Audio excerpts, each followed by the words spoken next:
Good morning class. चलिए last classes में अगर कुछ डाउट है तो बताइएगा, कंटिन्यू करते हैं।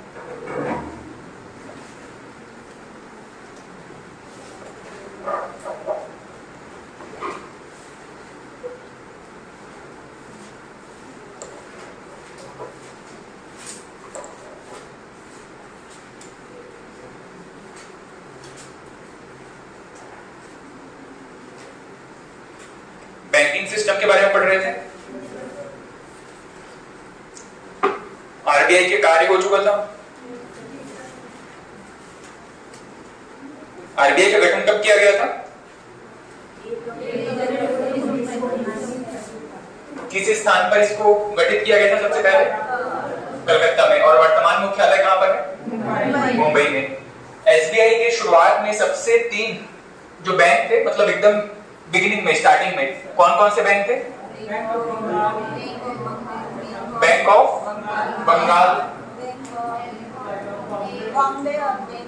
बॉम्बे कब बना था? 1840 में बैंक ऑफ बॉम्बे। बॉम्बे या मद्रास था? और 1843 में मद्रास। इन तीनों को मिलाकर के एक बैंक बनाया गया था। कब बनाया था? 1955। 21। कौन सा बैंक था? Imperial bank. इंपीरियल बैंक का राष्ट्रीयकरण करके 1955 में क्या बनाया गया? इसको एसबीआई बनाया गया। अच्छा, इन तीनों को एक और नाम से जानते थे, प्रेसिडेंसी बैंक कहते थे इनको। ठीक है, इन तीनों को प्रेसिडेंसी बैंक के नाम से जाना जाता था। अच्छा, ये बताइएगा कि आरबीआई का जब गठन किया गया था तो इसके सबसे पहले गवर्नर कौन थे?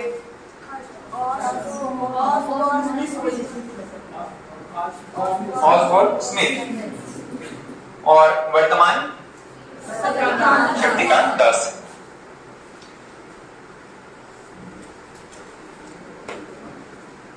बैंकों के राष्ट्रीयकरण का एक 2 फेज था। एक तो 1969 में कितने बैंकों का राष्ट्रीयकरण हुआ था? 1969 में 14 बैंक और 1980 में 6 बैंक का राष्ट्रीयकरण किया गया था।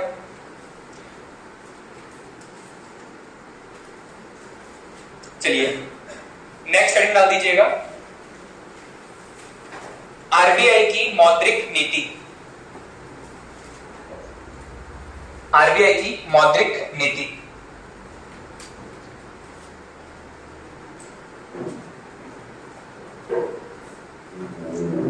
बैंकिंग सिस्टम पढ़ने से पहले हमने महंगाई के बारे में पढ़ा था, इन्फ्लेशन के बारे में पढ़ा था, और हमने वहीं पर एक और छोटा सा पॉइंट ये देखा था कि भारत सरकार ये चाहती है कि देश में 2 से लेकर के 6% वार्षिक महंगाई दर बनी रहे। ठीक, अब इस महंगाई दर को मेंटेन करने के लिए 2 टाइप की पॉलिसी अपनाई जाती है। एक तो है आरबीआई को कुछ जिम्मेदारियां दे दी गई हैं कि आप ये महंगाई मेंटेन कीजिए, और कुछ सरकार के द्वारा प्रयास किए जाते हैं।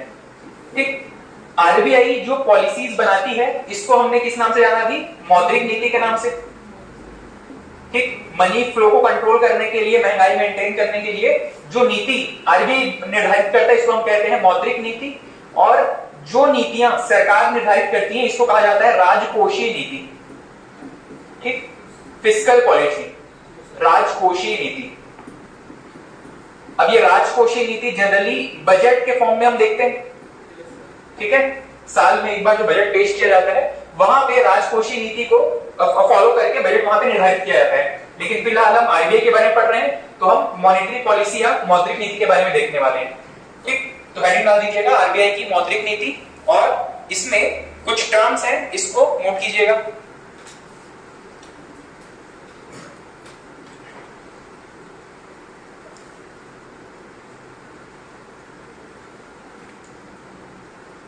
मौद्रिक नीति का निर्धारण, पहला पॉइंट लिखिएगा इसमें, मौद्रिक नीति का निर्धारण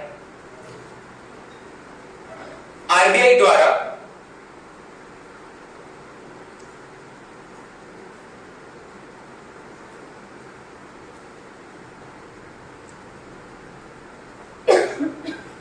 देश की अर्थव्यवस्था में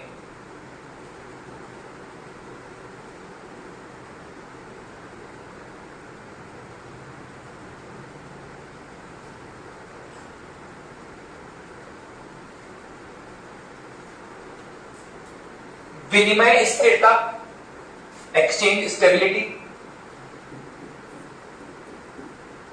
विनिमय स्थिरता,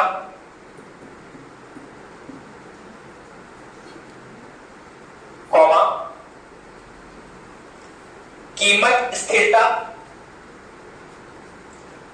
कीमत स्थिरता,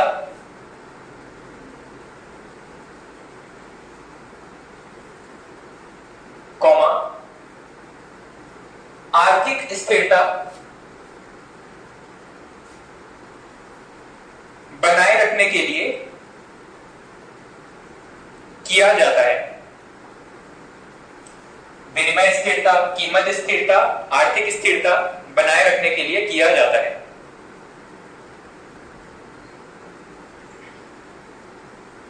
नेक्स्ट पॉइंट, इसके लिए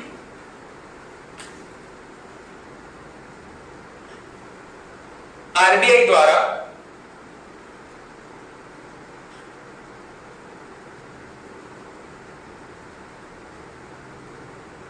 निम्नलिखित उपाय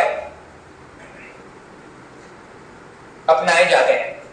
इसके लिए आरबीआई द्वारा निम्नलिखित उपाय अपनाए जाते हैं।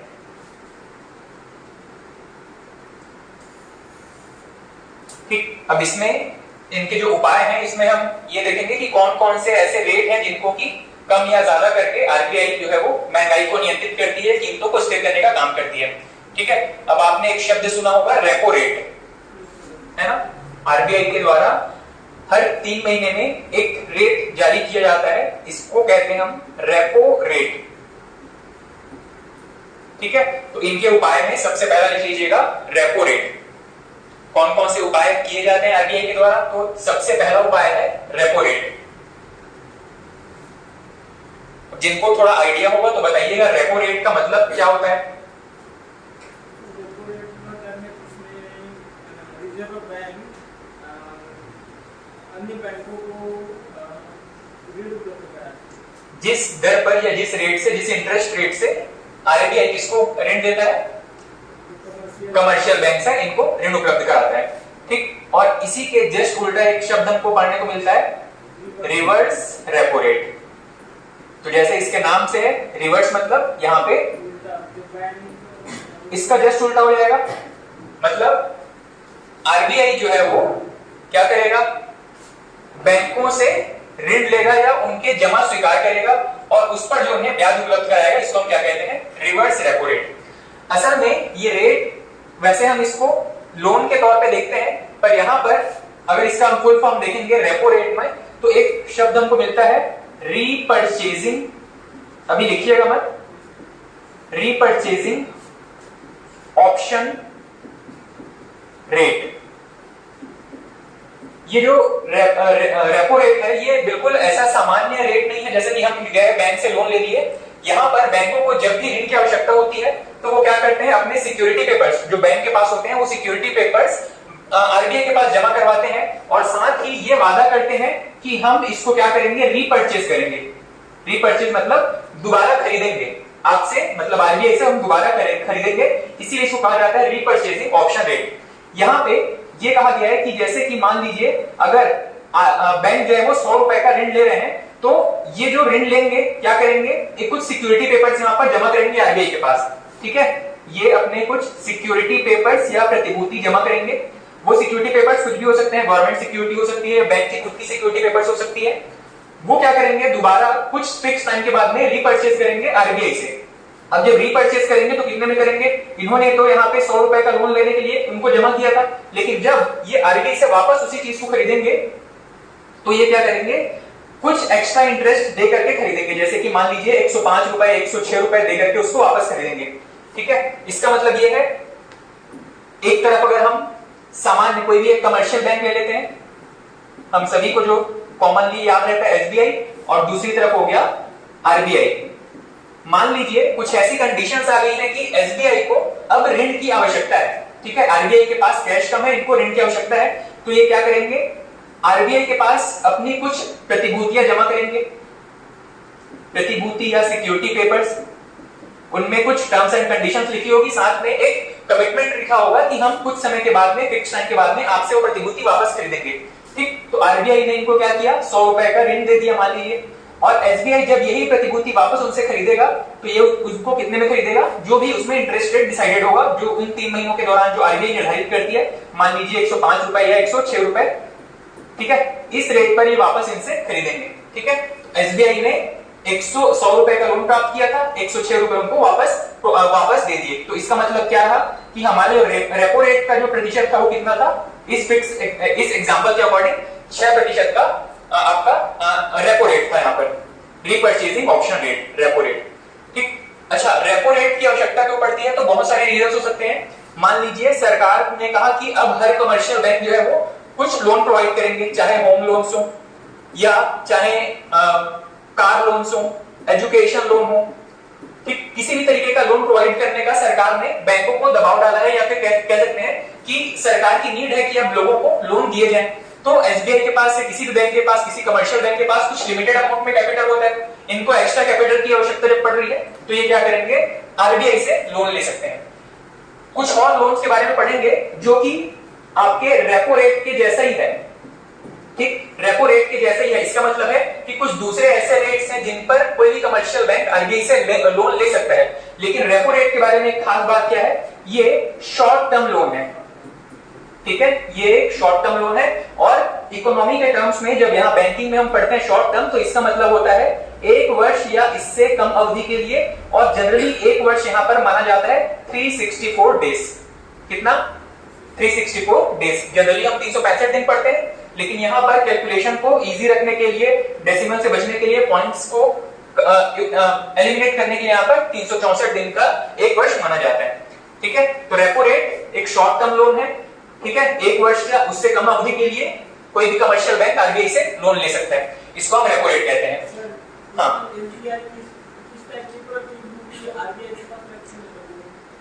इसमें कई बार क्या होता है, गवर्नमेंट अपनी खुद की सिक्योरिटी पेपर्स रिलीज करते हैं। वो सिक्योरिटी पेपर्स क्यों रिलीज करते हैं, इसको हम बजट वाले में देखेंगे, पर आप यहाँ पर एक छोटा सा एग्जांपल समझिएगा। हमने लास्ट क्लास में लिक्विडिटी के बारे में पढ़ा था। लिक्विडिटी का मतलब है कि मार्केट में मनी का फ्लो कैसा है, मार्केट में मनी की सप्लाई कैसी है, मतलब लोगों के हाथ में पैसे ज्यादा है या कम है। एक चीज हमने वहां पे देखा था कि अगर लोगों के हाथ में बहुत सारे पैसे हैं तो चीजों के प्राइस बढ़ने लगते हैं। मान लीजिए चीजों के प्राइस अगर बढ़ रहे हैं तो सरकार की जिम्मेदारी है कि चीजों के प्राइस को अब कंट्रोल करे। ठीक, अब सरकार लोगों से सीधे सीधे उनके पैसे तो जब्त कर नहीं सकती। ठीक, तो सरकार उनको एक लालच देती है। लालच किस रूप में, कि हम कुछ ऐसे पेपर्स रिलीज कर रहे हैं जिनको की सिक्योरिटी पेपर्स या गवर्नमेंट सिक्योरिटी पेपर्स कहा जाता है। इन पेपर्स में जब लोग इनको खरीदेंगे तो उनको मार्केट में सामान्य रूप से, मान लीजिए कि आपको एसबीआई के सेविंग अकाउंट में 4% का ऋण मिल रहा है, 4% का ब्याज मिल रहा है, तो सरकार उनको ऑफर करेगी, मान लीजिए हम आपको 7% का ब्याज देंगे। ठीक, तो लोग ये चाहेंगे कि उनको लंबे समय में कुछ अच्छा इंटरेस्ट रेट मिले उनके फिक्स डिपॉजिट पर या उनके इन्वेस्टमेंट पर। तो लोग क्या करेंगे, अब सरकार से ये सिक्योरिटी पेपर्स खरीदेंगे और हर साल उनको 7% का इंटरेस्ट रेट मिलेगा। अब लोगों के हाथ में जो पैसा था वो चला गया कहां पे, सरकार के पास। ठीक, गवर्नमेंट के पास चला गया इनका पैसा। ठीक, उनके पास जो कैश था उन्होंने सरकार के पास बैंक के थ्रू जमा कर दिया। अब ये जो जमा पैसा उसको सरकार अपने हिसाब से यूज कर सकती है, लेकिन लोगों के हाथ में अब कैश कम हो गया। कैश जैसे ही उनके पास कम हो गया तो वो सिर्फ अपनी जरूरत की चीजें करेंगी, फालतू की चीजें डिमांड नहीं करेंगी। मतलब अब डिमांड कम हो गई। डिमांड कम होने से चीजों के रेट वापस अपने निर्धारित मूल्य पर वापस आ जाते हैं। ठीक है, तो इस तरीके से भी एक प्राइस कंट्रोल करने का मेथड या प्रोसेस अपनाया जाता है। ठीक है, और यही जो पेपर्स हैं कभी कभी बैंक्स भी खरीद लेते हैं। सरकार के द्वारा जो जारी किए गए पेपर्स हैं, सिक्योरिटी पेपर्स, जैसे कि कुछ बैंक्स जो है वो खुद खरीद सकते हैं, और ये जो बैंक्स जब खरीदेंगे इसी को गिरवी रख करके वो आरबीआई से लोन उठा सकते हैं। ठीक है, चलिए इसको कुछ स्टेटमेंट है, इसमें नोट कीजिएगा। उपाय में सबसे पहला उपाय आपने लिखा रेपो रेट। इसको चाहे तो आप सीधा देवनागरी में लिख सकते हैं या इस तरीके से इंग्लिश में भी लिख सकते हैं। इसका हिंदी में कोई फिक्स अनुवाद नहीं है, इसको रेपो रेट ही कहा जाता है। ठीक, सबसे पहला है रेपो रेट। रेपो रेट में लिखिएगा, वाणिज्यिक बैंकों द्वारा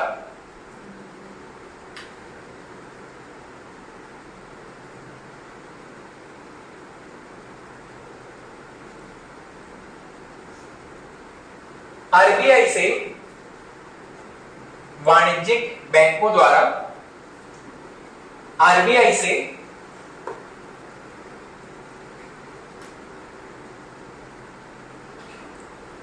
अल्पकालिक समय के लिए,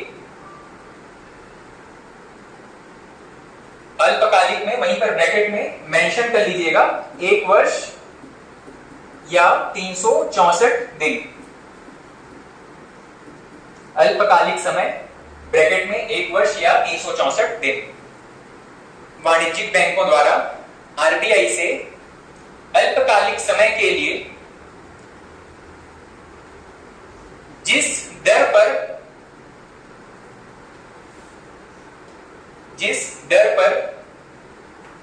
ऋण लिया जाता है,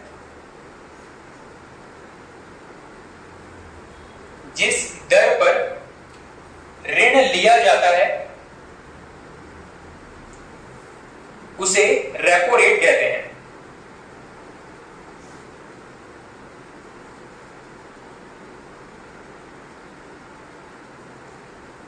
उसे रेपो रेट कहते हैं। नेक्स्ट पॉइंट लिखिएगा इसी में, इसके अंतर्गत बैंक, इसके अंतर्गत बैंक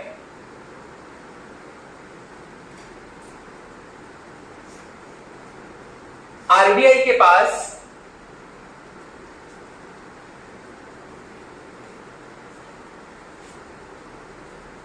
अपनी प्रतिभूतियां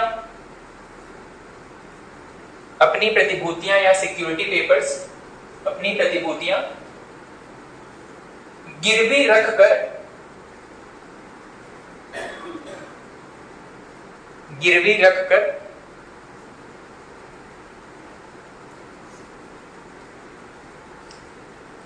ऋण प्राप्त करते हैं,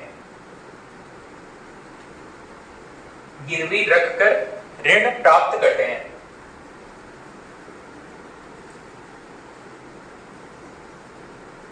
ठीक है, कुछ टाइम पहले तक, मतलब 3-4 साल पहले तक एग्जाम्स में करंट अफेयर में एक प्रश्न बन जाता था कि वर्तमान में या उस समय जो लेटेस्ट आपका रेपो रेट है या रिवर्स रेपो रेट है, इसकी दर कितनी है, ऐसा प्रश्न बनता था। लेकिन अब क्योंकि हर 3 महीने में ये चेंज हो जाता है, हर 3 महीने बाद आरबीआई जो है वो इसको अगली मीटिंग में चेंज कर लेती है। हर 3 महीने बाद आरबीआई की मीटिंग होती है और वहां पे जो नए रेट हैं वो डिसाइड हो जाते हैं। तो जनरली यहाँ से प्रश्न नहीं बनते हैं, पर आपको चाहे तो अपना आपका मन है तो इसको लिख सकते हैं कि वर्तमान में जो इंटरेस्ट रेट है वो कितना है।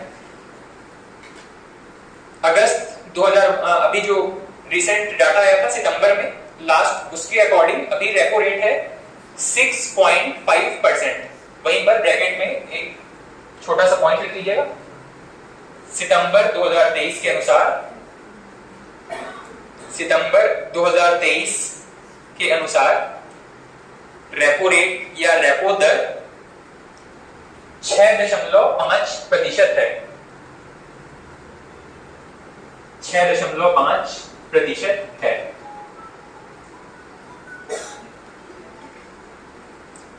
ठीक, ये तो था पहला ऑप्शन या पहला तरीका जिससे कि प्राइस कंट्रोल करने का काम करेंगे। हम चेंज हो जरूरी नहीं है, लेकिन हर 3 महीने बाद आरबीआई इसको इवेल्युएट करता है, देश की आर्थिक स्थिति कैसी उसी हिसाब से। ठीक है, next reverse repo rate, reverse repo rate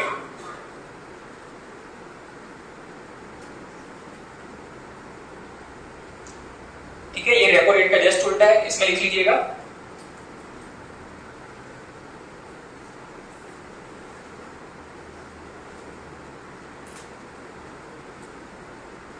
वाणिज्यिक बैंक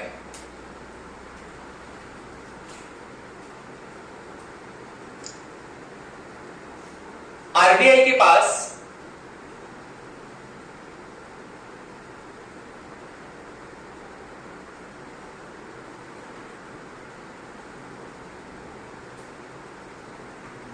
अल्पकालिक समय के लिए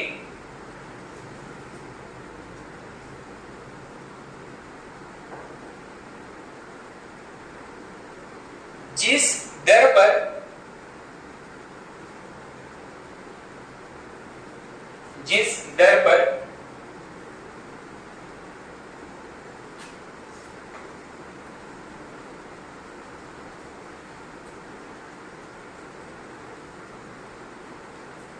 अतिरिक्त पैसा जमा करते हैं, जिस दर पर अतिरिक्त पैसा जमा करते हैं, मान लीजिए बैंक के पास पैसा कैश ज्यादा हो गया, उसको जब जमा करते हैं उसी को कहा जा रहा है अतिरिक्त पैसा जमा करते हैं, उसे रिवर्स रेपो दर कहते हैं।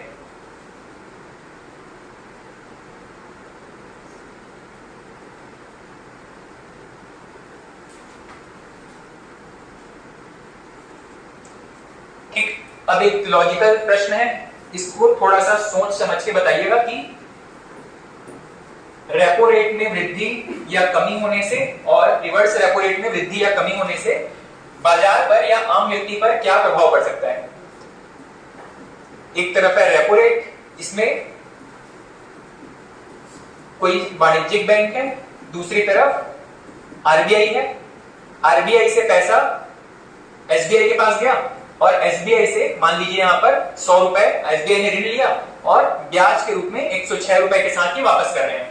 ठीक है, दूसरी तरफ है रिवर्स रेपो, कंडीशंस वही है, एक तरफ है एसबीआई, दूसरी तरफ है आरबीआई, बस मनी का फ्लो उल्टा हो गया है। यहां पर एसबीआई अपना एक्स्ट्रा इनकम मान लीजिए 100 रुपए आरबीआई के पास जमा कर रहे हैं और आरबीआई इनको एक फिक्स इंटरेस्ट रेट से ये पैसा वापस कर रहे हैं, 105 या 106 रुपए जो भी। ठीक है, अब ये बताइएगा थोड़ा सा एनालिसिस करके कि कौन सी कंडीशन में मार्केट में पैसों का सर्कुलेशन बढ़ेगा, मतलब कौन सी कंडीशन ऐसी होगी जहां पर बाजार में पैसे ज्यादा पंप किए जा सकते हैं या इंजेक्ट किए जा सकते हैं, लोगों के यहाँ पे पैसे एक्स्ट्रा बढ़ाए जा सकते हैं। फर्स्ट कंडीशन में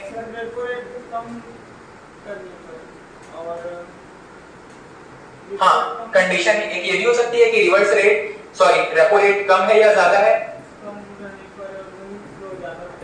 और यहां पर भी कंडीशन हो सकती है कि रिवर्स रेपो रेट कम है पहले से या इसको बढ़ा दिया गया है। ठीक है, आरबीआई दोनों में से कुछ भी एक कंडीशन की डिसाइड करेगी, या तो पहले के बराबर रखेगी या पहले से कम कर देगी या पहले से ज्यादा कर देगी। यहां पे भी वैसे ही रहेगा, आरबीआई या तो पहले के बराबर रखेगी या कम कर देगी या ज्यादा कर देगी जब भी मीटिंग होगी। तो कौन कौन सी कंडीशंस हो सकती है जहां पे मार्केट में मनी का सर्कुलेशन, पैसों का फ्लो बढ़ सकता है। मनी का सर्कुलेशन बढ़ाने के लिए कौन कौन से ऑप्शंस, अब यहाँ पे कई कॉम्बिनेशन हो सकते हैं, रेपो रेट कम होना या ज्यादा होना, रेपो रेट कम करके या ज्यादा करके, वैसे यहाँ पे रिवर्स रेपो रेट कम करके या रिवर्स रेपो रेट ज्यादा करके। ठीक है, तो 4 ऑप्शंस हैं, कौन कौन सी ऐसी कंडीशंस हैं जब मनी सर्कुलेशन मार्केट में बढ़ सकता है।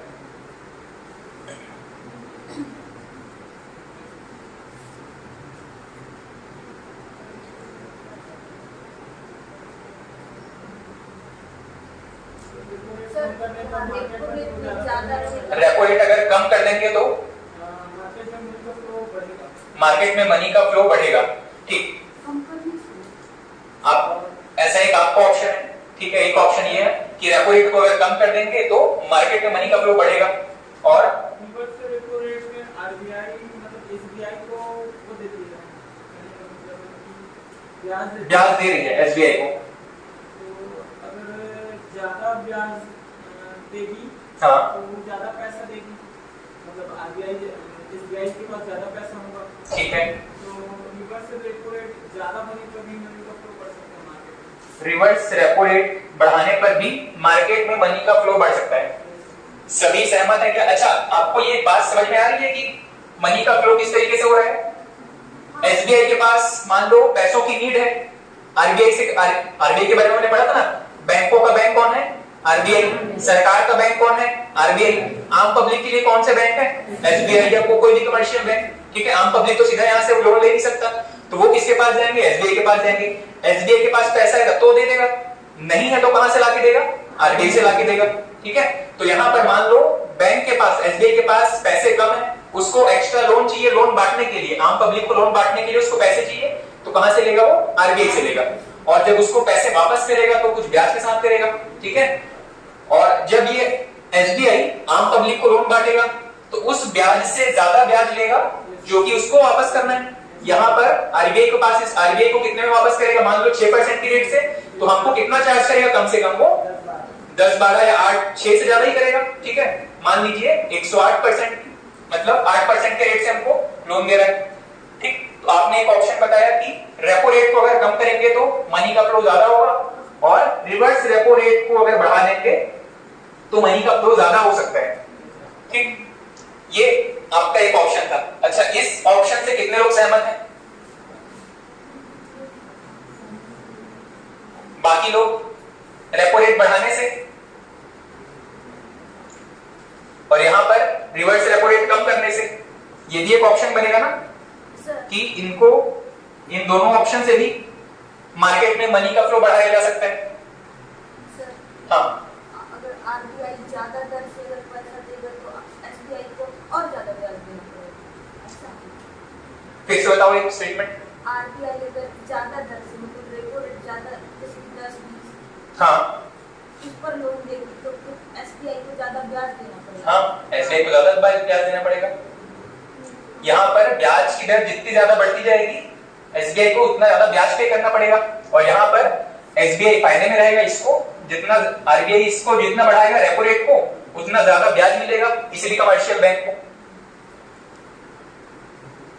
देखिए, अच्छा, आप में से कुछ का ऑप्शन ये है कि रेपो रेट को कम कर देंगे तो मनी का फ्लो बढ़ेगा।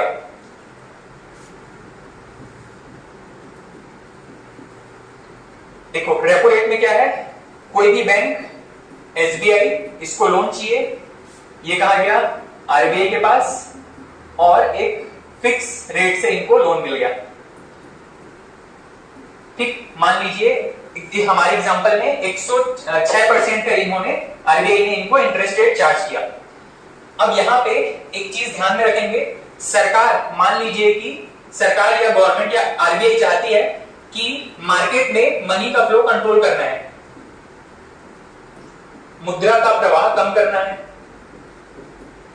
कम क्यों करना है? क्योंकि महंगाई ज्यादा हो रही है, महंगाई को कंट्रोल करने के लिए मुद्रा का प्रवाह कम करना है।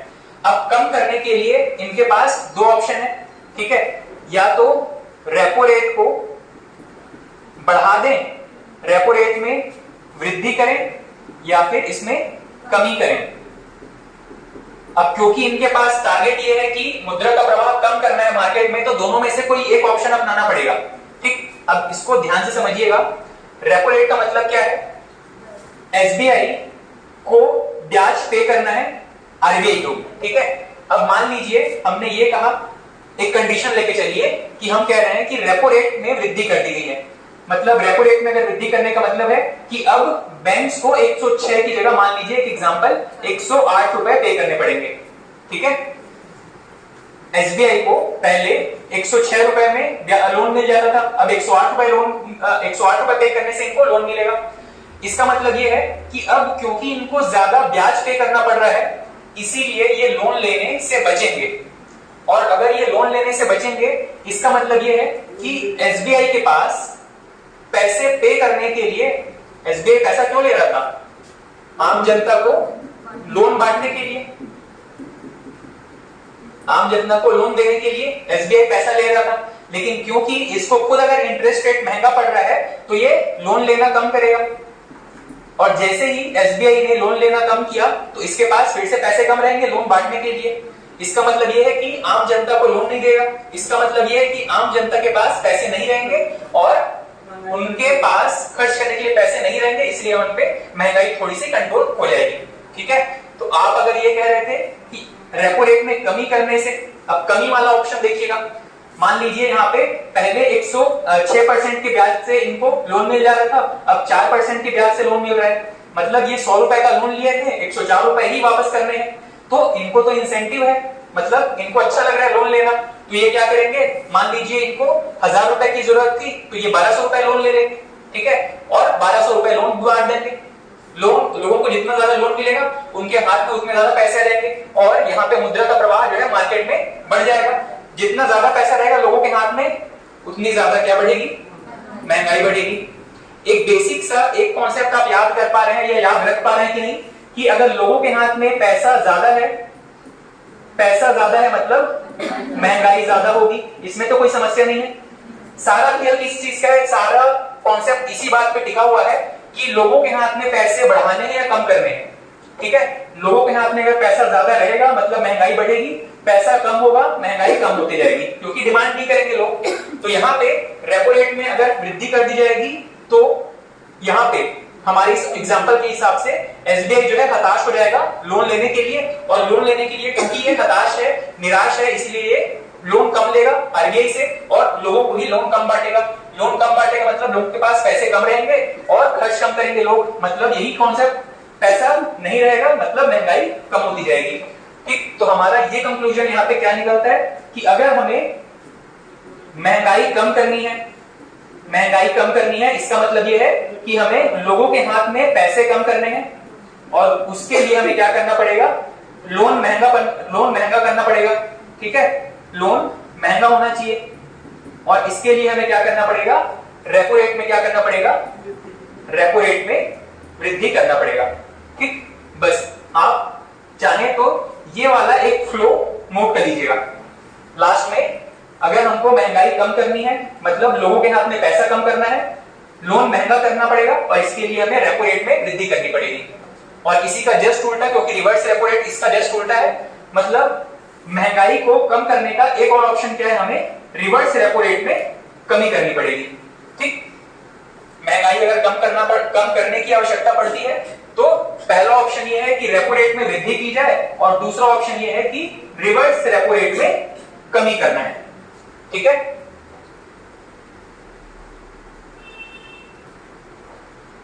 महंगाई कम करने के लिए सरकार के पास दो ऑप्शन है, या तो रेपो रेट में वृद्धि की जाए या तो रिवर्स रेपो रेट में कमी की जाए, या फिर दोनों में ही पैरेलली थोड़ा थोड़ा चेंज कर दिया जाए। रेपो रेट में उसी समय वृद्धि भी हो और रिवर्स रेपो रेट को भी थोड़ा सा कम कर दिया जाए।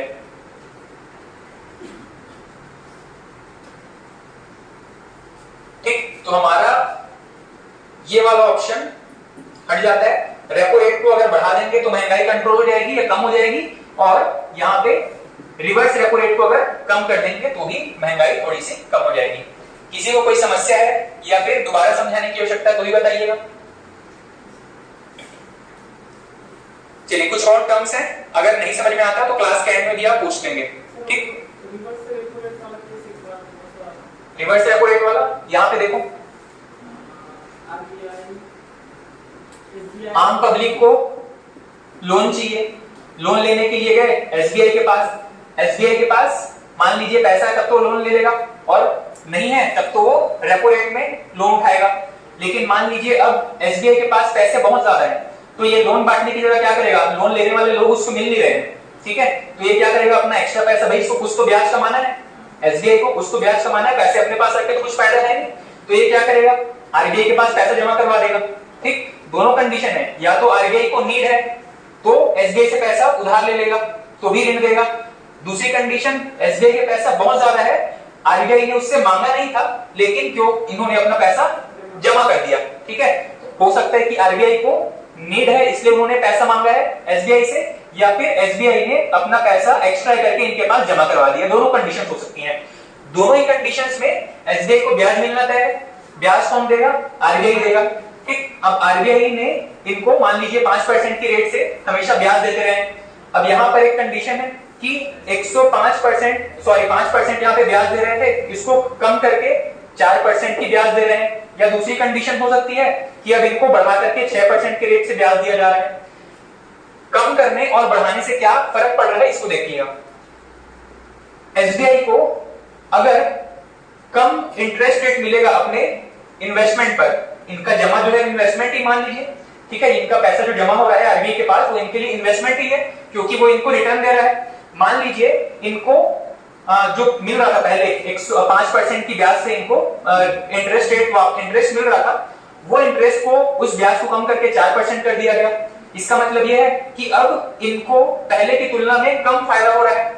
ठीक है, पहले 100 रुपए पे 5 रुपए इनको एक्स्ट्रा मिल रहे थे, अब सिर्फ 4 रुपए मिल रहा है। इसका मतलब ये है कि अगर ये एक अच्छा बिजनेसमैन है तो एसबीआई क्या सोचेगा कि मुझे, क्योंकि अब वहां पर इंटरेस्ट कम मिल रहा है, इसीलिए मैं इन्वेस्टमेंट के दूसरे ऑप्शन देखता हूं जहां पे मुझे 5% या उससे ज्यादा का फायदा हो सके।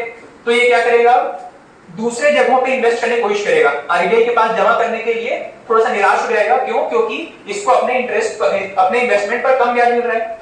साधारण सी चीज ले लीजिए ना, आम पब्लिक जो है वो, आम पब्लिक को जब मान लीजिए सेविंग या एफडी में से कुछ चूज करना पड़े तो हम क्या चूज करते हैं? मान लीजिए हमारे पास पैसा लमसम है, एक मुश्त पैसा है और लंबे समय तक हमको उसकी जरूरत भी नहीं है, तो हम क्या करेंगे? उसको सेविंग में रखेंगे या एफडी में रखेंगे? क्यों? क्योंकि यहाँ पर प्रतिशत, जो ब्याज का प्रतिशत है वो ज्यादा है और यहाँ पर सेविंग्स में कम प्रतिशत है। वही चीज यहाँ पर एसबीआई और आरबीआई के बीच रिलेशन में देख लीजिए।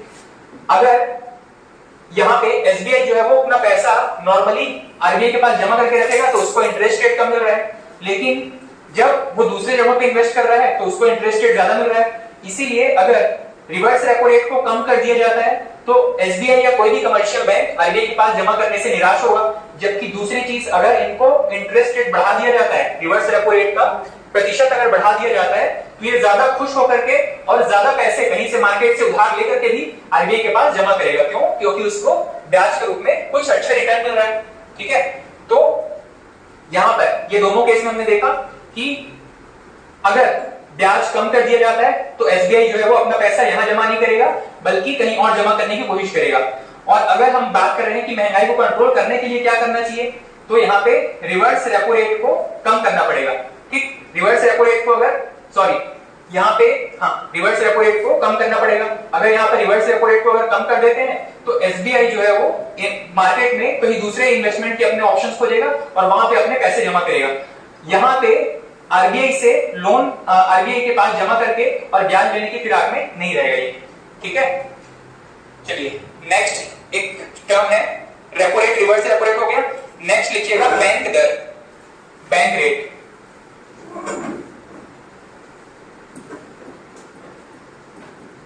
बैंक रेट या बैंक दर।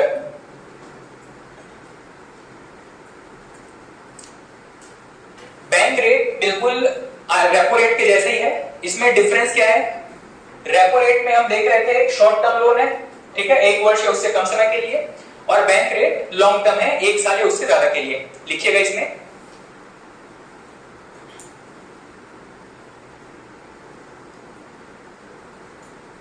वाणिज्यिक बैंकों द्वारा आरबीआई से, वाणिज्यिक बैंकों द्वारा आरबीआई से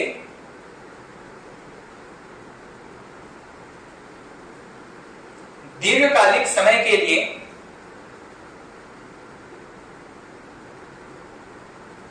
दीर्घकालिक समय,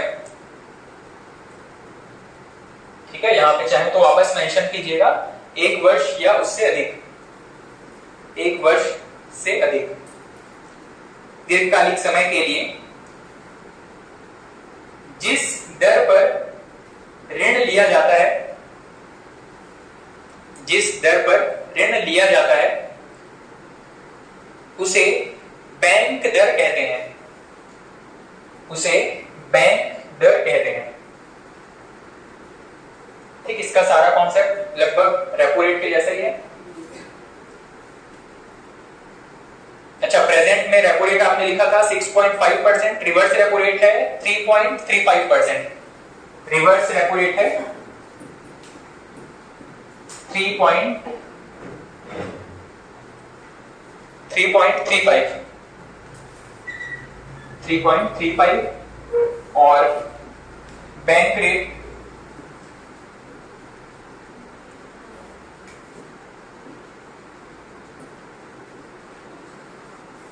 रिवर्स रेपो रेट है 3.35 और बैंक रेट है 5.15%, 5.15%। कुछ किताब अगर आप इकोनॉमी की अगर पढ़ेंगे तो उसमें एक और शब्द, एक और स्टेटमेंट आपको पढ़ने को मिलेगा जो अब रिलेवेंट नहीं रह गया है। अब उसकी कह सकते हैं कि उसका वैल्यू अब खत्म हो गया है। एक स्टेटमेंट आपको मिलेगा कि बैंक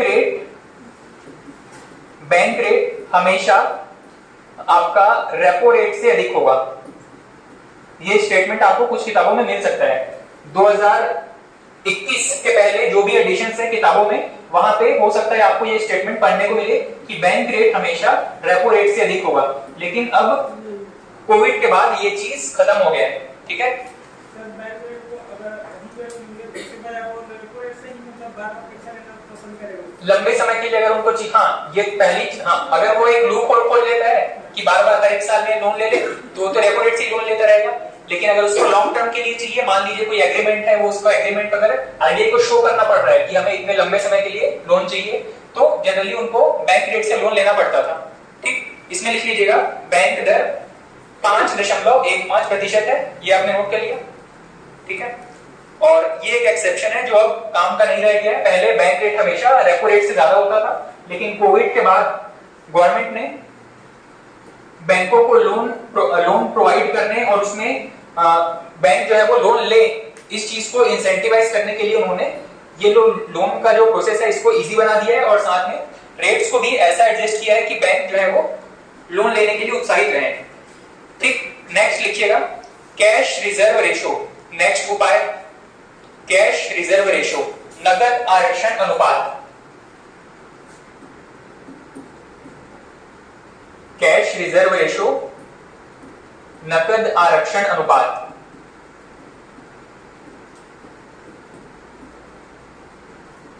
नकद आरक्षण अनुपात।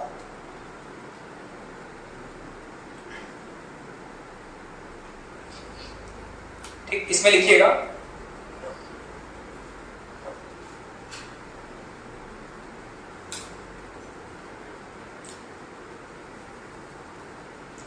अनुसूचित बैंकों को, जो भी गवर्नमेंट के पास रजिस्टर्ड बैंक है, चाहे गवर्नमेंट बैंक हो चाहे प्राइवेट बैंक हो, अनुसूचित बैंकों को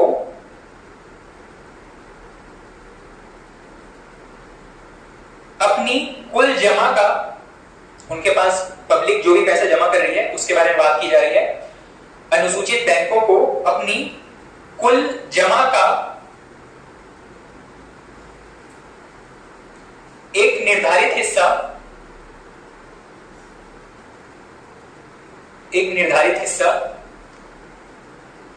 आरबीआई के पास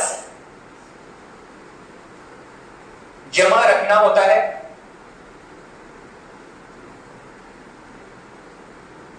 आरबीआई के पास जमा रखना होता है।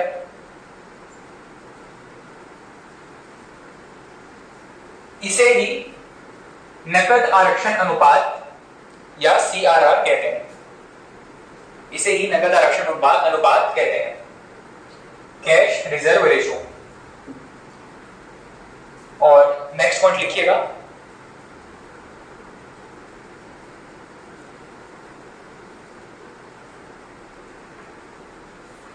सीआरआर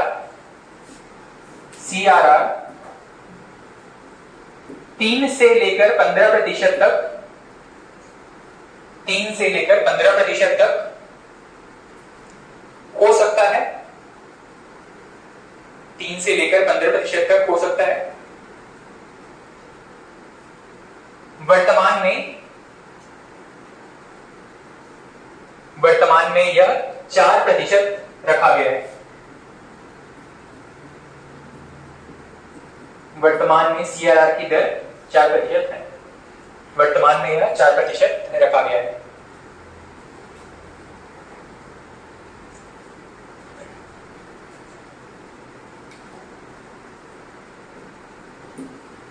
देखो अब सीआरआर होता क्या है, और आपने एक स्टेटमेंट लिख लिया कि बैंकों के पास जो पैसे जमा है उसमें से एक फिक्स हिस्सा आरबीआई के पास जमा रखना होगा।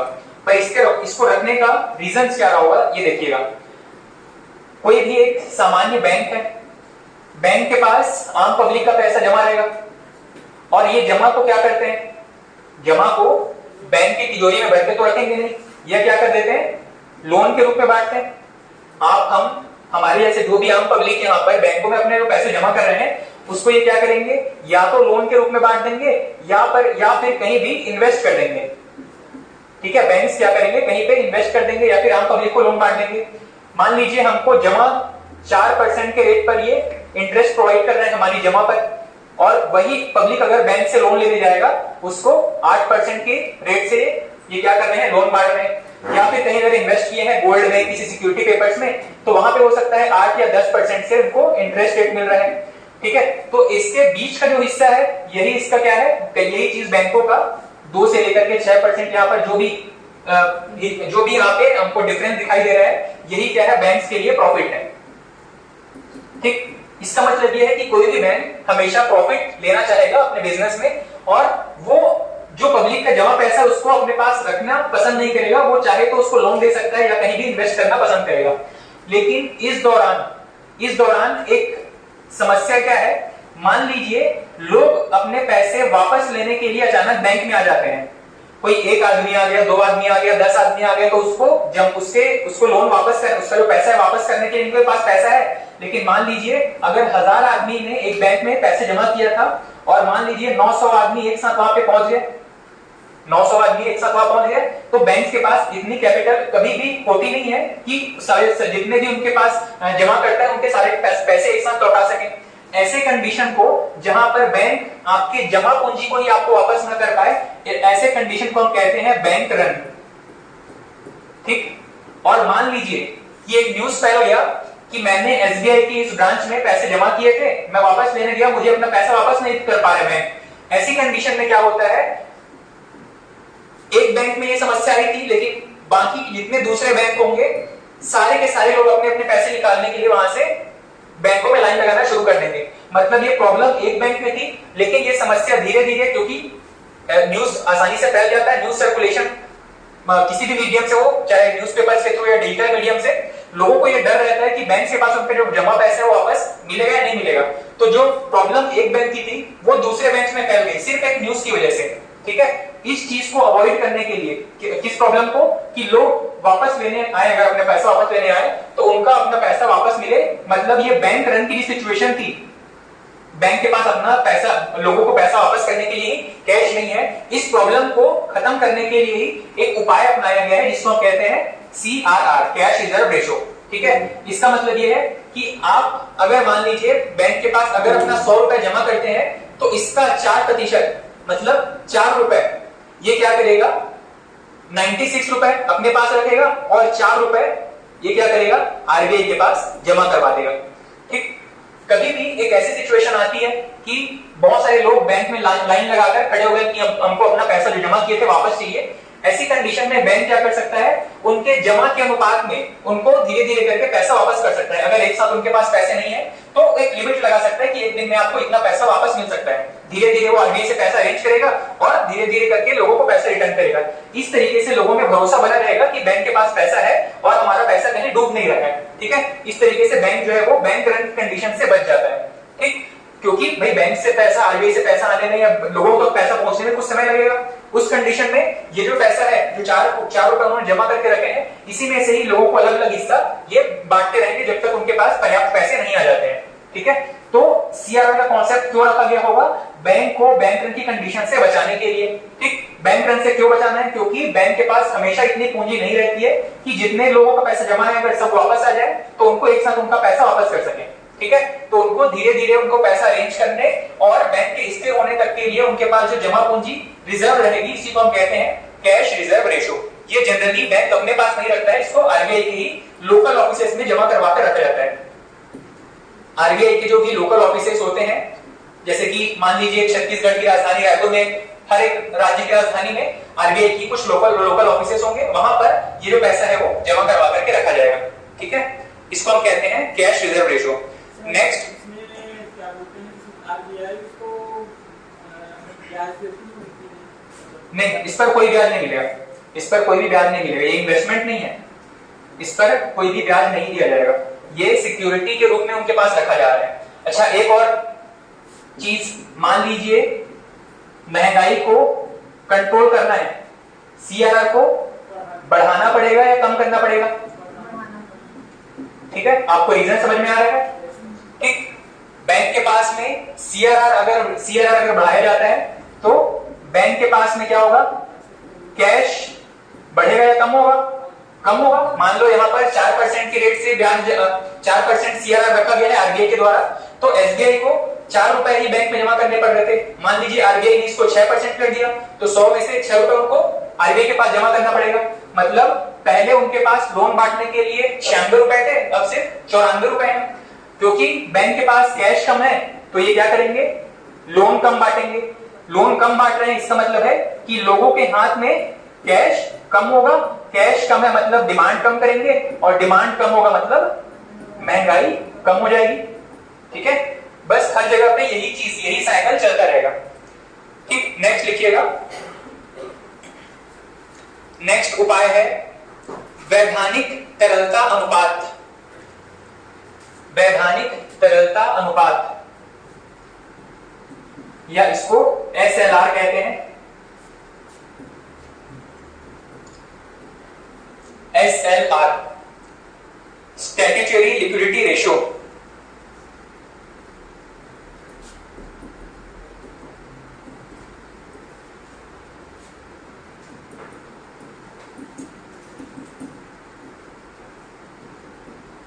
एसएलआर, वैधानिक तरलता अनुपात या स्टैट्यूटरी लिक्विडिटी रेशियो, एसएलआर।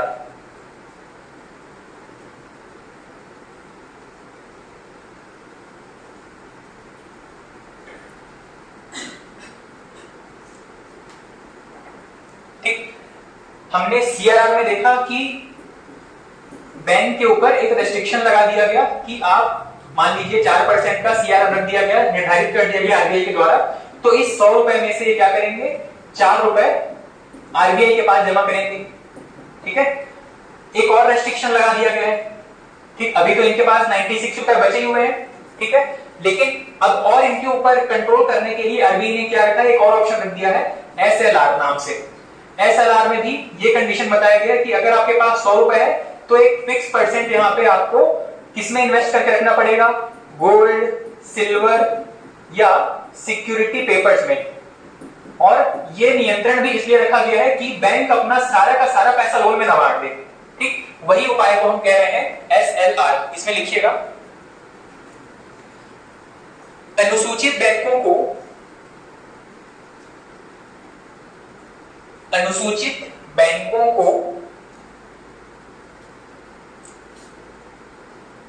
अपनी कुल जमा का, अनुसूचित बैंकों को अपनी कुल जमा का, उनके पास जो भी आम पब्लिक का पैसा जमा है, इसके बारे में बात की जा रही है, अपनी कुल जमा का एक निश्चित हिस्सा, कुल जमा का एक निश्चित हिस्सा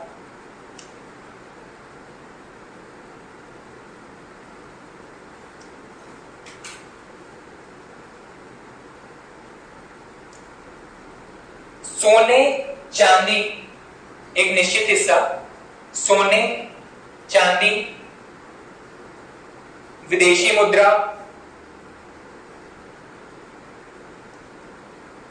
या नकद रूप में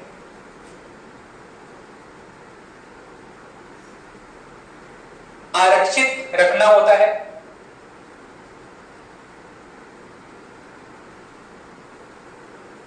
नकद रूप में आरक्षित रखना होता है, जिसे एसएलआर कहते हैं, जिसे एसएलआर कहते हैं। नेक्स्ट पॉइंट, वर्ष 2007 तक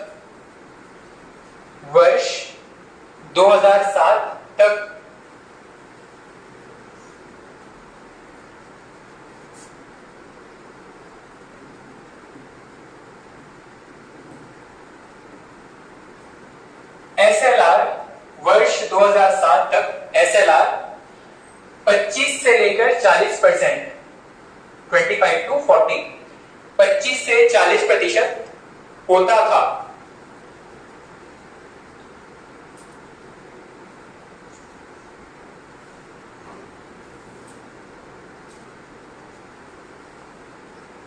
2007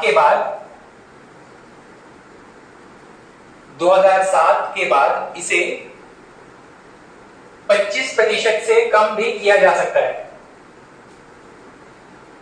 2007 के बाद इसे 25% से कम भी किया जा सकता है। वर्तमान SLR दर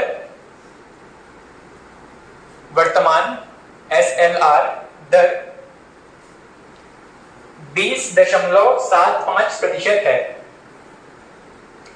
20.75% है। वर्तमान SLR दर 20.75% है। ठीक, यहां तक नोट किए। अब ये बताइएगा, आप बताइए,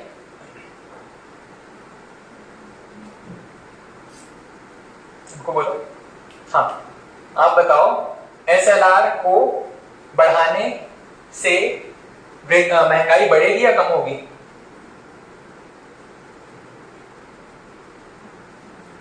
हाँ, SLR को अगर बढ़ाएंगे तो महंगाई बढ़ेगी या कम होगी? आपके हिसाब से महंगाई बढ़ेगी। ठीक है, मान लीजिए भी लगभग 20% है, 20.75, इसको बढ़ा करके हम अगर 25% कर देते हैं तो क्या होगा? आपके हिसाब से महंगाई में वृद्धि होगी। ठीक है, महंगाई बढ़ेगी। और आप बताओ, SLR में वृद्धि करेंगे तो महंगाई बढ़ेगी या कम होगी? महंगाई बढ़ेगी। क्या लगता है? कम हो सकता है। ठीक है, आपके हिसाब से महंगाई कम हो सकता है। क्या हो सकता है? कम होगा। समझ में नहीं आ रहा है क्या हो सकता है? सिंपल सा कॉन्सेप्ट है, लोगों के हाथ में पैसे बढ़ने हैं कम होने हैं, सारा खेल इसी का है। बढ़ाने के लिए क्या उपाय करेंगे, कम करने के लिए क्या उपाय करेंगे? यही 4-5 उपाय हैं। रेपो रेट है, रिवर्स रेपो रेट है, बैंक रेट है, SLR है और आपका CRR है। यही 4-5 रेट है जिसको कि बढ़ाकर घटाकर लोगों के हाथ में पैसे कम करेंगे या बढ़ाएंगे? आप बताओ। SLR अगर बढ़ा दिए, पहले 20 था 25% कर दिए, महंगाई बढ़ेगी या कम होगी? इससे महंगाई कम हो जाएगी, महंगाई बढ़ेगी। पीछे टोपी वाले बाबू, महंगाई कम होगी, बताओ कैसे कम होगी? बताओ, मतलब आपको क्या समझ आता है, कैसे कम होगी महंगाई?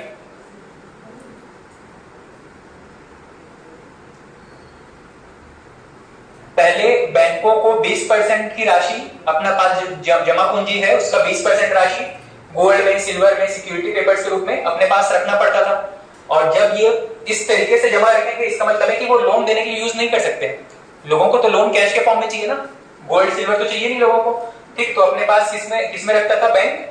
गोल्ड, सिल्वर या सिक्योरिटी पेपर्स के रूप में। बाद में एक और ऑप्शन यूज किया गया कि ये कैश के फॉर्म में भी रख सकते हैं, पर इसको लोन देने के लिए यूज नहीं कर सकते। ठीक है, ये लोन देने के लिए यूज नहीं किया जाता। ये जितना भी पैसा है ये रिजर्व करके ही रखा जाएगा। ठीक, अब बताओ महंगाई इससे बढ़ेगी या कम होगी? कम होगी। ठीक है, हम अभी जितना भी ये ऑप्शन देख रहे हैं, अगर इसमें वृद्धि की जाती है, इसका मतलब है कि SLR हो गया या CRR हो गया, अगर इसमें वृद्धि की जाती है तो वृद्धि करने का एक ही मकसद है कि बैंकों के पास पैसे कम रहे, लोन कम बांटे, ताकि लोगों के पास पैसे कम पहुंचे, ताकि महंगाई कंट्रोल की जा सके। अगर SLR की जो दर है उसको बढ़ाई जाती है, मतलब ये है कि बैंक को ज्यादा पैसा अपने पास सेफ रखना पड़ेगा, वो ज्यादा लोन नहीं दे पाएंगे।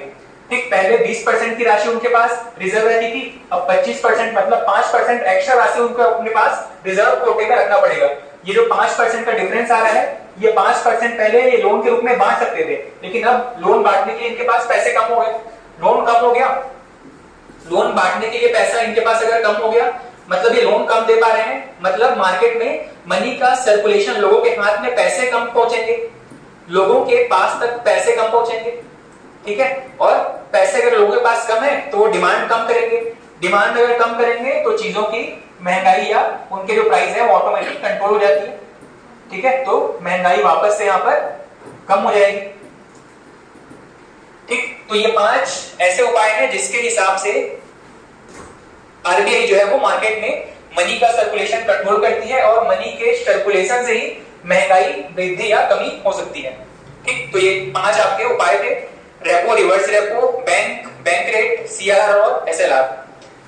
ठीक है, हाँ, बैंक रन बता दीजिए। बैंक रन एक सिंपल सा कॉन्सेप्ट बस ये है कि बैंकों के पास हमेशा इतनी पूंजी रहनी चाहिए कि उसके पास जितने भी लोग आए वो जितना पैसा डिमांड कर रहे हैं अपने जमा पूंजी में से, मान लीजिए आपके पास 1 लाख रुपए का इन्वेस्टमेंट बैंक में है, चाहे एफडी के रूप में हो या फिर सेविंग अकाउंट में या करंट अकाउंट के रूप में, जिस दिन भी आप अभी के समय अभी 11 बजेगा बैंक खुला, बैंक पहुंचे, बैंक से आपने अपने पूरे पैसे डिमांड किए, उनके पास इतनी पूंजी हमेशा रहनी चाहिए कि आपको अपना पूरा पैसा जो जितना आप डिमांड कर रहे हो वो वापस कर सकें।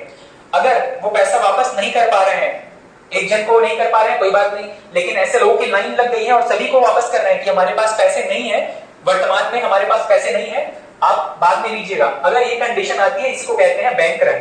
ठीक, अगर लंबे समय तक बैंक लोगों के पैसे जमा नहीं वापस नहीं कर पा रहे हैं, ऐसी सिचुएशन को ही हम बैंक रन कहते हैं। हाँ, सेविंग और एफडी ये तो मत पूछो कम से कम। जमा करना होता है और एफडी समझ में आएगा। अकाउंट्स जब आप बैंक में खोलते हैं तो आपको कई तरीके के ऑप्शन मिलते हैं। बैंक वाला आपको हो सकता है बोले कि आप चाहे तो करंट अकाउंट खोल सकते हैं, या हो सकता है बोलेगा कि सेविंग अकाउंट खोल लीजिए, या कहें कि एफडी खोल लीजिए, या फिर कहें आरडी खोल लीजिए, रिकरिंग डिपॉजिट। अब आप ही लोग बताते जाओ ये क्या क्या है। आज ही समझ नहीं आ पाती।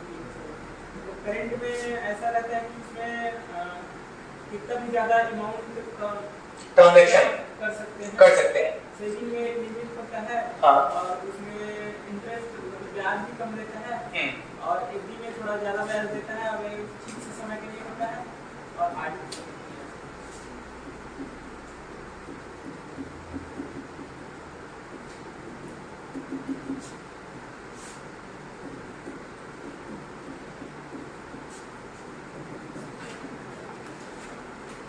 देखो कुछ बेसिक डिफरेंस है, मुझे उम्मीद है कि आप में से ज्यादातर को ये पता होगा, जिनको नहीं पता है वो बस देख लीजिए, ये कोई बहुत ऐसा बड़ा कॉन्सेप्ट नहीं है जो आपको समझ में ना आए। करंट अकाउंट का मतलब ये है कि ऐसे लोग जिनको की बहुत ज्यादा ट्रांजैक्शंस की जरूरत पड़ती है, जैसे कि कोई व्यापारी हो गए, दुकानदार हो गए, जिनको डेली ट्रांजैक्शन की जरूरत पड़ रही है, बहुत मात्रा में पैसे निकाल रहे हैं, जमा कर रहे हैं, मतलब यहाँ पर ट्रांजैक्शन की लिमिट नहीं है, ऐसा जो अकाउंट होता है उसको हम रखते हैं करंट अकाउंट के अंदर। यहाँ पे ब्याज दर जनरली ना के बराबर होता है, ठीक है, वहां पे सामान्यतः कोई ब्याज नहीं दिया जाता है, और यहाँ पे कोई लिमिट नहीं है कि आप इतने समय तक अपना अकाउंट खोल के रख सकते हैं या फिर इतने समय बाद आपको अपना अकाउंट बंद करना पड़ेगा। ठीक, सेकंड है आपका सेविंग अकाउंट। सेविंग अकाउंट लोगों को अपनी सेविंग्स या पैसा जमा करके उसको लंबे समय तक रखने के लिए उत्साहित करने के लिए अकाउंट खोला जाता है। सेविंग अकाउंट में ट्रांजैक्शन लिमिट कम होती है, मतलब अगर आपके अकाउंट में ज्यादा ट्रांजैक्शन दिख रहा है तो बैंक हो सकता है आपको ये कहे कि आप अपने सेविंग अकाउंट में करंट अकाउंट को कन्वर्ट करवा लीजिए, आपके सेविंग अकाउंट को कन्वर्ट करवा लीजिए करंट अकाउंट में, ठीक है, क्योंकि यहाँ पर बैंक जो है वो सेविंग अकाउंट में कुछ लिमिट रखता है। ठीक, इतने डेली ट्रांजैक्शन से ज्यादा आप नहीं कर सकते। यहाँ पर ब्याज दर जनरली 3 से लेकर 4-5%, मतलब बैंक के अलग अलग बैंक के हिसाब से आपको कुछ ब्याज दिया जाता है। ठीक, यहाँ पर भी कोई समय सीमा नहीं है कि आपको इतने समय बाद अपना बैंक इतने समय के लिए आपका अकाउंट ओपन रहेगा। नेक्स्ट है फिक्स डिपॉजिट। फिक्स डिपॉजिट में आपको मान लीजिए आपके पास लमसम अमाउंट है, कुछ बड़ा अमाउंट है जो आप बैंक में जमा रखना चाहते हैं या ज्यादा ब्याज चाहते हैं, तो यहाँ पे आपको ये मौका दिया जाता है, आपके पास ये फैसिलिटी है कि आप उसको एक साथ एक मुश्त जमा कर सकें। ठीक, यहाँ पर लिमिट क्या है कि सिर्फ आप एक बार जमा कर सकते हैं, एक बार नहीं सारा पैसा जमा करना है आपको, ठीक, एफडी के रूप में। यहाँ पर इंटरेस्ट रेट जनरली हाई होता है क्योंकि ये पैसा आप आसानी से निकाल नहीं सकते हैं। ठीक, एफडी या फिक्स डिपॉजिट का मतलब है कि आपने जमा कर दिया और कुछ फिक्स टाइम के लिए, मान लीजिए 5 साल, 10 साल, 15 साल, ऐसा एक लंबे समय के लिए इसको आपने जमा किया है और इसको आप बार बार इसमें से ट्रांजैक्शन नहीं कर सकते हैं। तो एफडी में एक लंबे समय के लिए एक बार में जमा किया जाता है और यहाँ पर ब्याज दर जो है वो जनरली हाई होता है, 8, 10, 12 बैंक के हिसाब से और आपकी उम्र के हिसाब से। बच्चों के लिए कम रहेगा, सीनियर सिटीजन के लिए ज्यादा रहेगा। ठीक, तो उम्र के हिसाब से यहाँ पर इंटरेस्ट रेट बैंक जो प्रोवाइड करता है अलग अलग हो सकता है। उसके बाद रिकरिंग डिपॉजिट। ठीक, आरडी क्या होता है?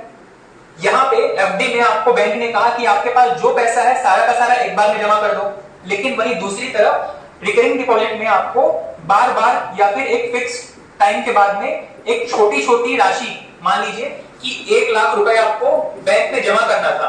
ये 1 लाख एक मुश्त आपके पास जमा नहीं कर सकते, 1 लाख एक बार में नहीं है आपके पास, तो ये क्या कर सकता है, आपको 10,000 रुपए मासिक का किस्त बना सकता है और 10 महीने में आपका पैसा जो है वो 1 लाख जमा हो जाएगा। ये जो बार बार जमा करने का प्रोसेस है इसी को हम कहते हैं रिकरिंग डिपॉजिट। ये एफडी और आरडी बिल्कुल सिमिलर है। एफडी में पैसा एक साथ जमा करना होता है, आरडी में किस्तों में जमा कर सकते हैं। इसको आप ये लिख सकते हैं कि इसको किस्त में जमा करने का ऑप्शन है। आरडी में आपके पास यही लमसम अमाउंट को किस्त के रूप में जमा करने का ऑप्शन रहता है। ठीक, यहाँ पे भी ब्याज अच्छा मिलता है, ब्याज दर ज्यादा होता है और इसको भी आप ऐसे ही लंबे समय के लिए जमा करते हैं। ठीक है, 5 साल के लिए, 10 साल के लिए, 15 साल के लिए छोटे छोटे इंस्टॉलमेंट्स में भी अमाउंट आप पे कर सकते हैं और उसके बाद में एक फिक्स टाइम के बाद में आपको जो लमसम पैसा है वो मिल जाता है। ठीक, एफडी में भी 5 साल के बाद आपको लंबा पैसा एक साथ मिलेगा ब्याज के साथ में। हाँ, जैसे एफडी में मान लो 10 लाख जमा करते हैं हाँ साल में, हाँ, तो जैसे आरडी है तो मैं उसको मान लो 1 लाख रुपए करके मंथली कर रहा हूँ। हाँ, तो जैसे कि 1 साल होने के बाद जैसे कि एफडी में 8% ब्याज दे रहा है साल भर में, हाँ, तो जैसे आरडी में मैं जमा कर रहा हूँ तो उसमें भी 1 साल होने के बाद 8% मिलेगा कि महीने वाला जो जमा करते हैं उसमें मतलब 8% वो पूरा कैलकुलेशन बैंक आपको करके ना आपका मंथली इंस्टॉलमेंट बता देगा। ठीक, और वो कंपाउंड इंटरेस्ट जनरली वहां पे लगता है, जितना आपने जमा कर दिया उसके ऊपर कंपाउंड होता चला जाएगा। ठीक, आप जितना जमा करते जाएंगे उसके ऊपर कंपाउंड होता चला जाएगा आपका इंटरेस्ट। ठीक है, तो ये आपके मॉनेटरी पॉलिसी में ये कुछ 5 उपाय थे और ये बेसिक सा क्वेश्चन था। मैं उम्मीद कर रहा था कि आपको पता है। ठीक, नेक्स्ट कुछ बैंक्स के बारे में है और बैंकों का स्थापना, इनका हेडक्वार्टर, ऐसे कुछ मिसलेनियस टॉपिक है, फैक्चुअल डेटा है। आप लिख लीजिएगा भारत के कुछ महत्वपूर्ण बैंक।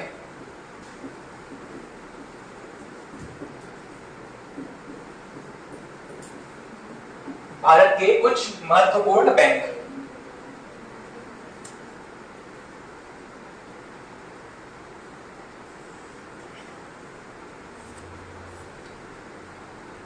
सबसे पहला इसमें लिखिएगा एसबीआई। इसमें स्टेटमेंट्स के फॉर्म में मत लिखिएगा, सीधा फैक्ट लिखिएगा इस तरीके से, इसका गठन, फिर इसका हेडक्वार्टर, इस तरीके से सीधा पॉइंट वाइज लिखते चलिएगा। एसबीआई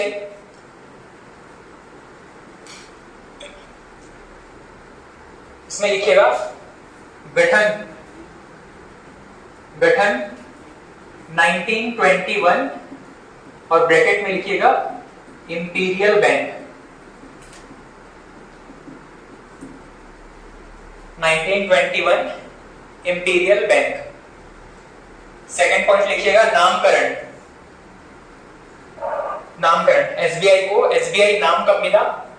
सेकंड पॉइंट लिखिएगा नामकरण डैश करके 1 जुलाई 1955। 1 जुलाई 1955। नेक्स्ट पॉइंट मुख्यालय या हेडक्वार्टर मुंबई।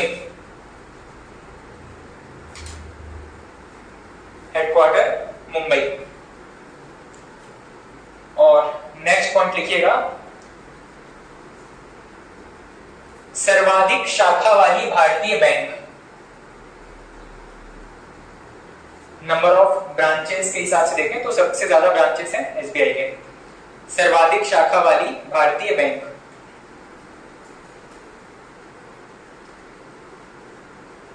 ठीक, state bank of India. Second bank लिखिएगा भारतीय महिला बैंक।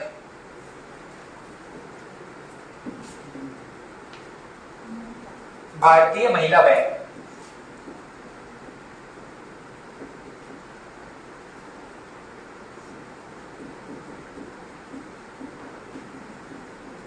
भारतीय महिला बैंक।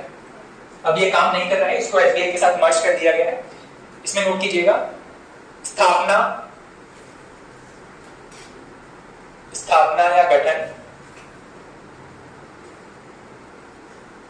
नवंबर 2013,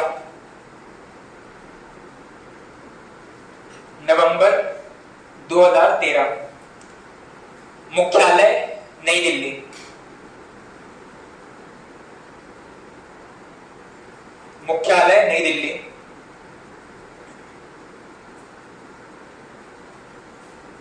नेक्स्ट पॉइंट, 1 अप्रैल 2017 को एसबीआई में विलय। 1 अप्रैल 2017 को एसबीआई में विलय।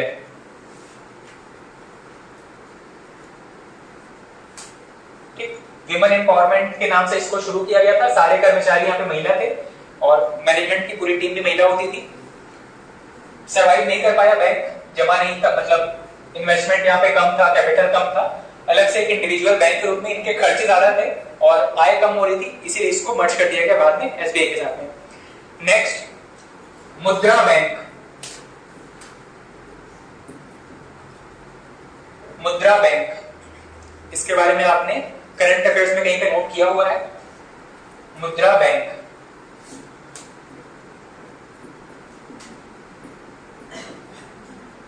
मुद्रा बैंक, इसका फुल फॉर्म लिख लीजिएगा, micro units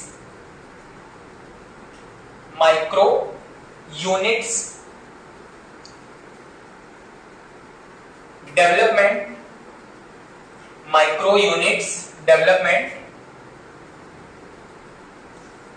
and refinance agency.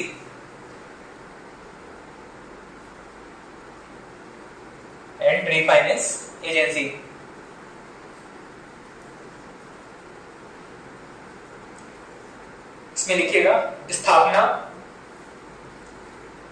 स्थापना या गठन, अप्रैल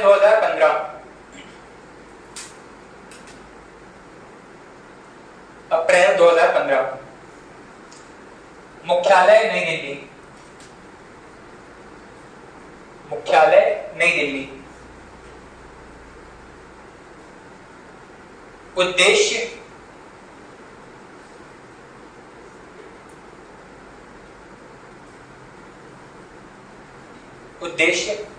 सूक्ष्म एवं लघु उद्योगों को ऋण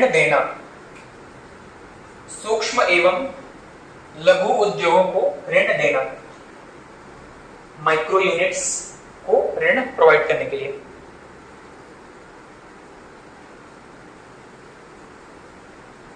और इससे पहले भी हमने इसके बारे में पढ़ा हुआ है। इसमें 3 कैटेगरी में ऋण दिए जाते हैं, है ना? शिशु ऋण, किशोर ऋण, तरुण ऋण, पढ़े इसके बारे में? ठीक है, क्या क्या राशि होती थी वहां पे? शिशु, किशोर, तरुण। शिशु किशोर ऋण और तरुण ऋण यहां पर था 50,000 रुपए तक, फिर 50,000 रुपए से 5 लाख रुपए तक और 5 लाख रुपए से 10 लाख रुपए तक। 50,000 तक, फिर 50,000 से 5 लाख तक और 5 लाख से 10 लाख तक। ठीक, ये 3 टाइप के ऋण दिए जाते हैं, शिशु, किशोर, तरुण। नाम याद रखिएगा, शिशु ऋण, किशोर ऋण, तरुण ऋण किसके अंदर है? तो मुद्रा योजना के अंदर, मुद्रा बैंक के अंदर है। ठीक, नेक्स्ट लिखिएगा आईसीआईसीआई बैंक। नहीं, यहाँ पे शिशु कहने का मतलब कोई बच्चे से नहीं है। शिशु कहने का मतलब है कि कोई स्मॉल बिजनेस है, स्मॉल बिजनेस,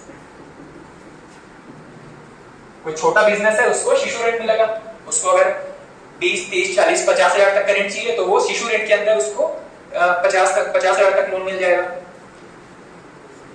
ठीक, नेक्स्ट लिखिएगा आईसीआईसीआई बैंक।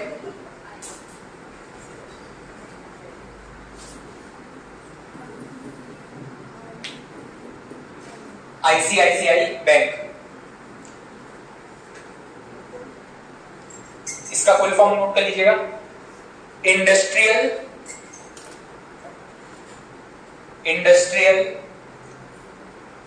क्रेडिट एंड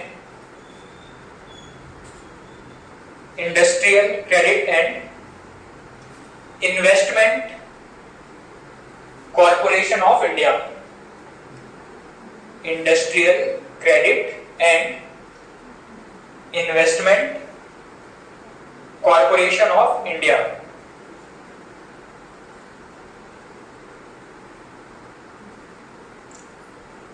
स्थापना 1994। कौन सा 5 ईयर प्लान रहा होगा?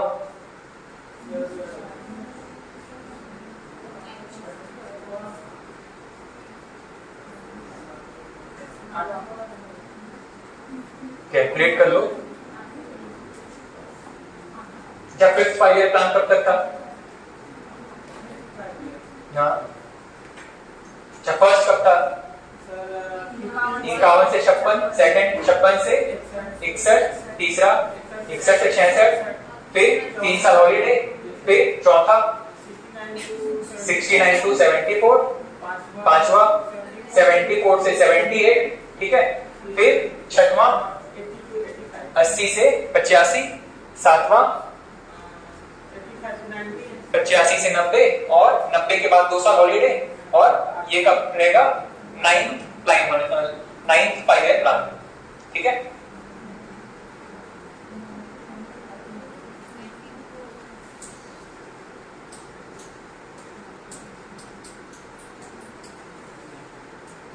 नाइनटीन 51 से लेकर के 56, 56 से लेकर के 61, 61 से लेकर के 66, 69 से लेकर के 74, 74 से लेकर के 78, 80 से लेकर के 85, 85 से लेकर के 90 और 92 से लेकर के 97, फर्स्ट सेकंड थर्ड फोर्थ 5 6 7 8 में आ जाएगा आपका 1994 वाला, ठीक है। 8 5 ईयर प्लान में, आईसीआईसीआई 8 5 ईयर प्लान में, ठीक है। खैर उसको लिखने की जरूरत नहीं है आपको, वहां कैलकुलेट करके आप अगर पूछे तो नोट कर सकते हैं।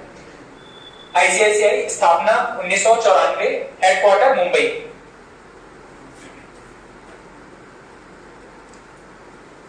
नेक्स्ट नाबार्ड।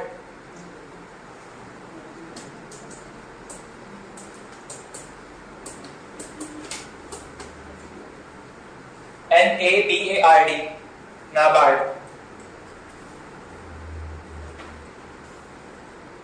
इसका भी फुल फॉर्म नोट कर लीजिएगा, national bank for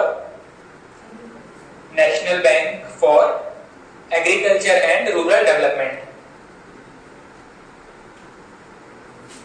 national bank for agriculture and rural development.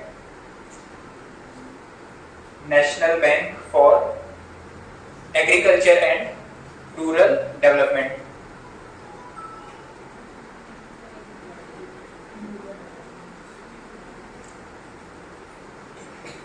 National bank for agriculture and rural development. इसमें लिखिएगा स्थापना या गठन,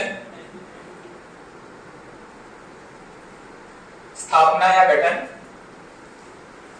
12 जुलाई 1982, 12 जुलाई 1982, 12 जुलाई 1982। इसी में ही ब्रैकेट में करके लिखिएगा 12 जुलाई 1982। उसके बाद में शिव रमन समिति की सिफारिश पर, शिव रमन समिति की सिफारिश पर, शिव रमन समिति की सिफारिश पर। ये कौन सा 5 ईयर प्लान दिख रहा है? ये आएगा आपका 6 5 ईयर प्लान में। ये इंदिरा गांधी सरकार वाले समय में था ना? हाँ। इसमें नेक्स्ट पॉइंट लिखिएगा मुख्यालय मुंबई। मुख्यालय मुंबई। तो ये IRDP का के प्रोग्राम करते थे इंडियन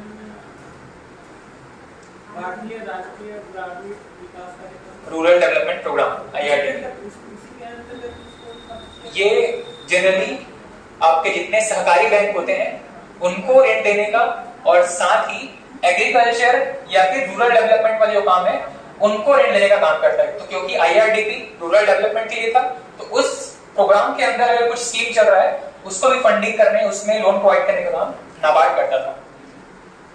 ठीक, नेक्स्ट पॉइंट इसमें लिखिएगा।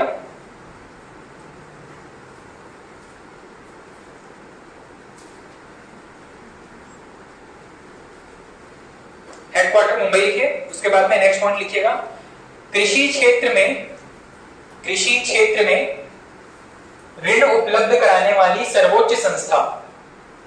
कृषि क्षेत्र में ऋण उपलब्ध करवाने वाली सर्वोच्च संस्था।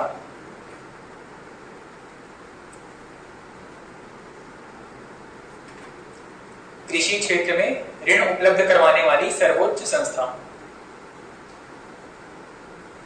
तो क्या किसान डायरेक्टली से मतलब लोन ले सकते हैं? नहीं, किसान इनसे सीधे लोन नहीं ले सकते। ये कह सकते हैं कि RBI के तौर पे है, रूरल डेवलपमेंट वाला बैंक का जो हायरार्की है उसमें ये RBI के जैसे मान सकते हैं। सरकारी बैंक्स का कुछ इस तरीके का स्ट्रक्चर है 3 लेवल पे। एक तो आपका बिल्कुल लो स्टार्टिंग लेवल पर या ग्राउंड लेवल पर प्राथमिक बैंक है, उसके बाद में जिला स्तर पर है, उसके बाद में राज्य सहकारी बैंक है, और राज्य सहकारी बैंक्स को भी अगर लोन की आवश्यकता पड़ती है तो फिर वो नाबार्ड के पास जाएंगे। ठीक है, इनसे भी ऊपर में है नाबार्ड। इन बैंक्स को कंट्रोल करने के लिए और इनको लोन प्रोवाइड करने के लिए नाबार्ड बैठा हुआ है।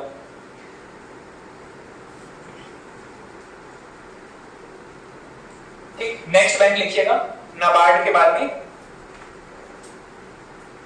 IDBI।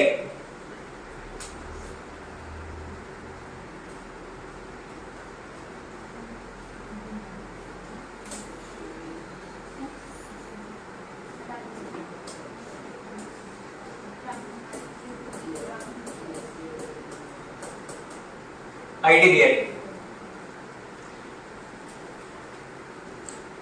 Industrial development bank of India. Industrial development bank of India.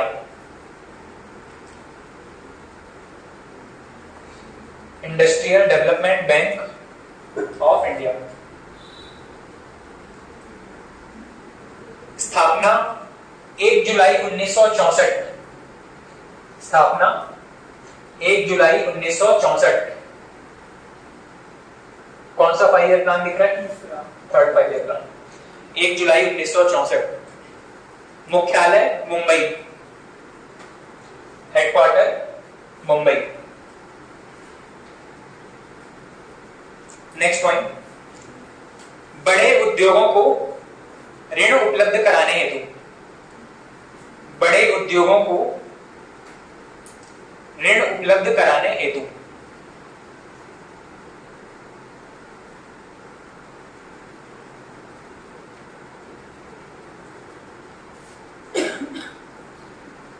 ठीक है।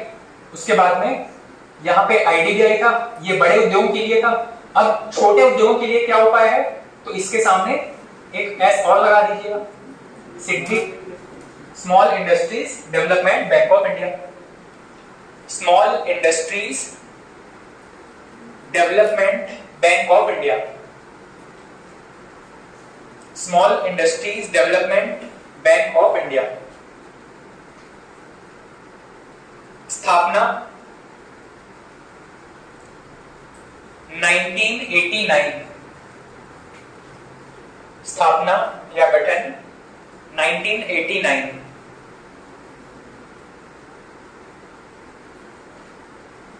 मुख्यालय लखनऊ।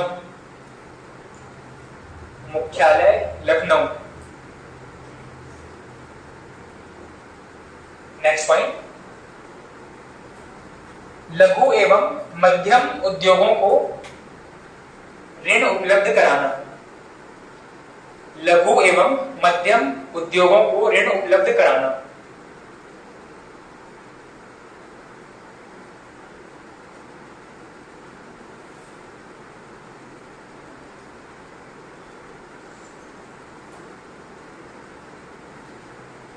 नेक्स्ट है Exim bank. Exim bank, export and import bank. Export and import bank, आयात निर्यात bank, export and import bank. इसकी स्थापना 1 जनवरी 1982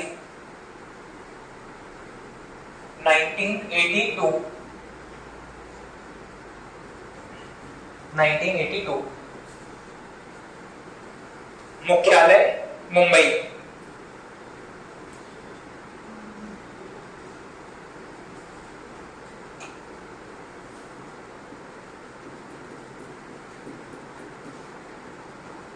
नेक्स्ट HDFC। नेक्स्ट बैंक है HDFC, housing development finance corporation. Housing development finance corporation, स्थापना 1994 और मुख्यालय मुंबई।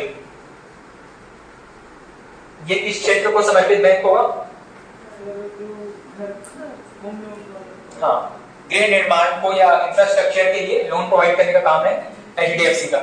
वैसे अब ज्यादातर जो बैंक्स है वो मल्टीपल फील्ड्स में अपना काम कर रहे हैं, ठीक है। ये जनरली HDFC को स्थापित किया गया था होम लोन्स बांटने के लिए, पर बैंकिंग के जो बाकी काम है वो भी अब HDFC के द्वारा किए जाते हैं,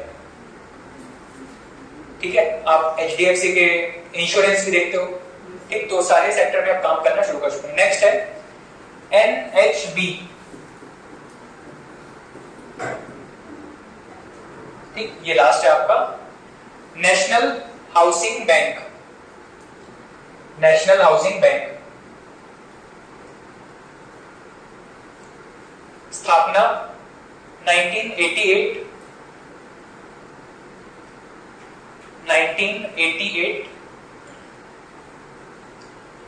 और मुख्यालय है नई दिल्ली। 1988 मुख्यालय नई दिल्ली।